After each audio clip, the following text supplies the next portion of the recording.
નમસ્કાર વિદ્યાર્થી મિત્રો, બીબીએન બીબી હિરપરા કન્યા વિદ્યાલયમાં આપનું હાર્દિક સ્વાગત છે. વિષય ભૂગોળ, ધોરણ 12 પાઠ નંબર 13 માહિતી વિશ્લેષણ અને નકશા નિર્માણમાં કમ્પ્યુટરનો ઉપયોગ.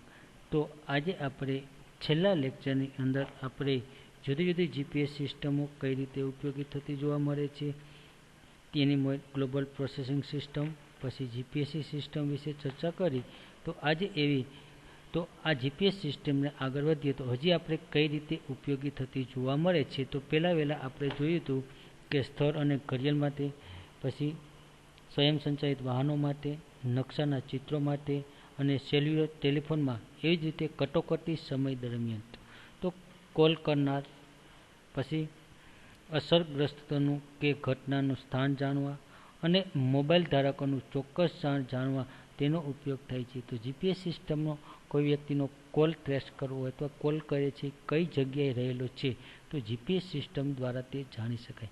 પછી અસરગ્રસ્ત કે ઘટનામાં સ્થાન જાણવા, કે અસરગ્રસ્ત વ્યક્તિમાં દબાઈ ગયેલા હોય તો એ કઈ જગ્યાએ તે સ્થળમાં દટાયા છે, અથવા પૂર અવસ્થાની અંદર, અથવા આવી જીપીએસ સિસ્ટમને દ્વારા અસરગ્રસ્ત વિસ્તારો હોય તે કે ઘટનાનું સ્થાન જાણવું હોય તો જીપીએસ સિસ્ટમ દ્વારા જાણે. પછી મોબાઈલ ધારકોનું ચોક્કસ સ્થાન, મોબાઈલ જે વ્યક્તિ ધારણ કરે છે એ વ્યક્તિ હાલમાં કઈ જગ્યાએ રહે છે. ઘણા વ્યક્તિ ખોટું બોલતા હું આ જગ્યાએ, પણ જીપીએસ સિસ્ટમ દ્વારા હકીકતમાં એને કોલ ક્યાંથી કર્યો છે અથવા કઈ સ્થળે તે ઊભો છે એની પણ માહિતી મળે છે. ગુનાખોરને પકડવા માટે ઘણી વખતે તે મોટાભાગે પોલીસનું આ કામ સરળ બન્યું. જીપીએસ સિસ્ટમને કારણેથી ગુનેગારને પકડવા માટે પોલીસ તંત્ર દ્વારા મોબાઈલ ટ્રેકિંગ વ્યવસ્થાનો ઉપયોગ કરી અને ગુનેખોર વ્યક્તિને સરળતાથી ગોતવા માટે આ જીપીએસસી સિસ્ટમ સૌથી વધુ ઉપયોગી થતી જોવા મળે છે. પછી આપત્તિ રાહતો, આપત્તિ સમયે મદદ પહોંચાડવા અને બચાવ કામગીરી કરાવતી સહાયમાં આ પ્રણાલીનો ઉપયોગ થાય છે. આપત્તિ સમયે પૂરગ્રસ્ત હોય, ભૂકંપ હોય, વાવાઝોડા હોય તો આવી આપત્તિ સમયે આ લોકોની કામગીરીને મદદ પહોંચાડવા માટે અથવા કામગીરી કરવાના સરળતાથી કરી શકાય અને ઝડપથી ઉપયોગી થાય, ત્યાં જીપીએસ સિસ્ટમ સૌથી વધુ ઉપયોગી થતી જોવા મળે છે. કાફલાના ટ્રેડિંગ માટે લશ્કરી ટુકડીનું આગમન થતું હોય, કે કાફલો હોય અને તે લશ્કરી ટુકડીનું આગમન ક્યારે થવાનું છે એની માહિતી મેળવવાની, અતિ વિશિષ્ટ સુરક્ષા કવચ ધરાવતા મહાનુભાવના કાફલા અને માલવાહકોની ગતિ તથા સમયે તેના સ્થાનને જાણ માટે કોઈ વ્યક્તિની વિશિષ્ટ સુરક્ષા, દાખલા કે રાષ્ટ્રપતિ છે, વડાપ્રધાન છે, મુખ્યમંત્રી છે, તો આવા વ્યક્તિને સુરક્ષા કવચ ધરાવવા માટે જીપીએસ સિસ્ટમ ઉપયોગી છે. મહાનુભાવનો કાફલો હોય અથવા વાહન ચાલકના વાહનોની ગતિ કેવડી છે વગેરે સમયે તેની જાણકારી માટે જીપીએસ સિસ્ટમ ઉપયોગી જોવા મળે છે. તો વિદ્યાર્થી મિત્રો, જીપીએસ સિસ્ટમનો ઉપયોગ શું છે? તો પહેલો ઉપયોગ આપણે જોઈએ સ્થળ પર ઘડિયાળ સાથે સુમેળ સાધવાની માહિતી, પછી સ્વયં સંચાલિત વાહનો માટે, નકશા ચિત્રો માટે, સેલ્યુલર ટેલિફોન માટે, કટોકટી સમય દરમિયાન ઉપયોગી થાય છે, આપત્તિ સમય.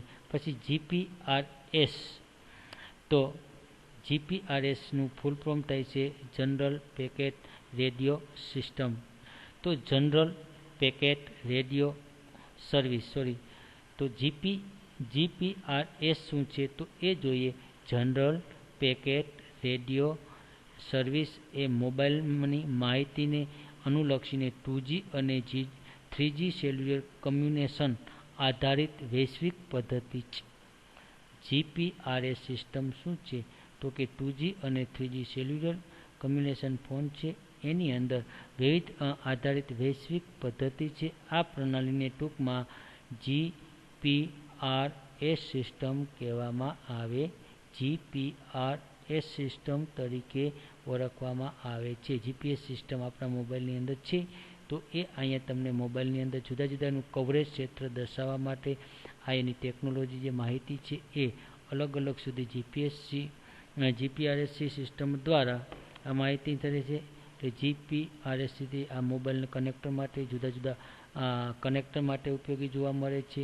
અને આ જે કનેક્ટર એ ડીશો લેપટોપ દ્વારા આપણે જે ટાવરો ઊભા કરીએ છીએ ટાવરોની અંદર થતી જોવા મળે છે. તો જનરલ પેકેટ રેડિયો સર્વિસ એક પેકેટ આધારિત વાયરલેસ સંચાલન સેવા છે. આ એક જે રહી એ જીપીઆરએસ સિસ્ટમ રહી એ વાયર પેકેટ આધારિત પેકેટ આધારિત વાયરલેસ સંચાર છે, જે 56 થી 144ની ઝડપથી કેબીપીએસ એટલે ક્રિડોબિટ પર સેકન્ડ ની ઝડપથી મોબાઈલ ફોન અને કોમ્પ્યુટર વપરાશકર્તાને ઇન્ટરનેટ સાથે સતત જોડવા માટે માહિતી આપે છે.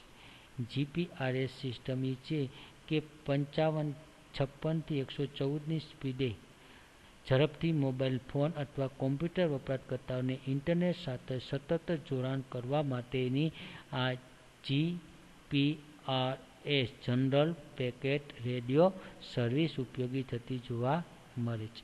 તો વિદ્યાર્થી મિત્રો, આપના વિવિધ આર્થિક પ્રવૃત્તિઓ, રોજિંદા વ્યવહારો, માહિતીનું આદાન-પ્રદાન, આપત્તિ નિવારણ, સુરક્ષા વગેરે ક્ષેત્રોમાં આ પ્રણાલી કા વિનિયોગ વ્યાપક પ્રમાણે ઉપયોગ થતી જોવા મળે છે.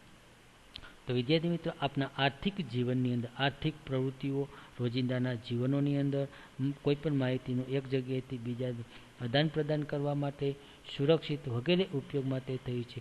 હવે ભવિષ્યમાં તે ક્ષેત્રે વધુ ઉત્તમ પ્રણાલિકા અને ઉપકરણો દ્વારા વૈશ્વિક વ્યવહારો સરળ બની રહે તે માટે નિઃસંકોચપણે પ્રયત્ન કરી હજી પણ આનાથી વધુ સિસ્ટમ ઉપયોગી બને એવો સતત ને સતત પ્રયત્ન થતો જોવા મળે છે. તો વિદ્યાર્થી મિત્રો, હવે આ પાઠ પૂરો કરીએ છીએ. આ પછી તમારે સ્વાધ્યાયના પ્રશ્નો પણ લખવાના છે, ખાસ 5 માર્કની અંદર. તો કોમ્પ્યુટર કારણે નકશા નિર્માણ માટે થતા ફાયદાઓ, હાર્ડવેર અને સોફ્ટવેરનો શું આપવાનો પરિચય. પછી આપણે જોઈએ મુદ્દાસર તો ગ્લોબલ પ્રોસેસિંગ સિસ્ટમ જીપીએસસી વિશે ટૂંકનોથી ખાસ મોસ્ટ આઈએમપી છે. કોમ્પ્યુટરની મદદથી સ્તંભાલેખ કેવી રીતે તૈયાર કરી શકાય છે. તો ટૂંકમાં પ્રશ્ન તો કોમ્પ્યુટરમાં આવતા હાર્ડવેર કયા ઉપકરણોનો સમાવેશ કરવામાં આવે છે એના વિશે આપણે ચર્ચા. પછી જીપીઆરએસ સિસ્ટમ વિશે ટૂંકમાં 2 પ્રશ્નમાંથી એક પ્રશ્ન જીપીએસ અને જીપીઆરએસ સિસ્ટમ અને જીઆઈએસ આ 3 ટૂંકનો છે એ 3માંથી એક પરીક્ષાની અંદર વાર્ષિક પરીક્ષાની બહારના બોર્ડની અંદર પૂછાતો જોવા મળે છે. નકશા આલેખમાં સોફ્ટવેરનું કાર્ય શું છે એ પણ અગત્યનું છે. પછી એક માર્કના જોઈએ પૃથ્વી ઉપર સ્થાન જાણવા માટે શાનો ઉપયોગ કરવામાં આવે છે.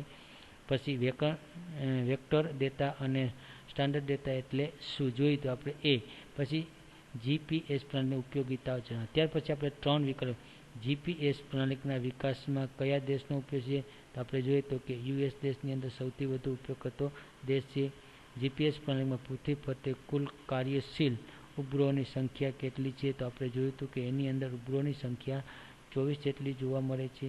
પછી આપણે જોયું હતું આંકડાકીય માહિતીનું ઉત્તમ નકશાંકન કરવા માટે કઈ પ્રણાલી જરૂરી છે તો એની આપણે ચર્ચા કરી.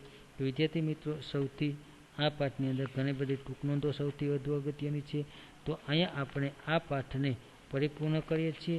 તો અહીંયા આપણે ધોરણ 12ની અંદર પાઠ નંબર 13નું પરિપૂર્ણ કરીએ છીએ અને પાઠને અભ્યાસક્રમ પણ સાથે પૂર્ણ કરીશ. ત્યાં સુધી ઘરમાં રહો, સુરક્ષિત રહો. અસ્તુ.